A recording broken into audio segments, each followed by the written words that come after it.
guys, i-update ko kayo kung ano na yung grass head natin. Let's go! So yan guys, ang haba na nila. Almost 7 days na yata to.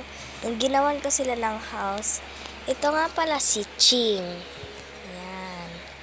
And ito naman si Chong. And pag pinag-combine nyo, Ching Chong. And yan. Dapat i-gawin yan. Hair tie ko pala sila guys. And yan. Ito guys, hair tie ko pala sila. Yan.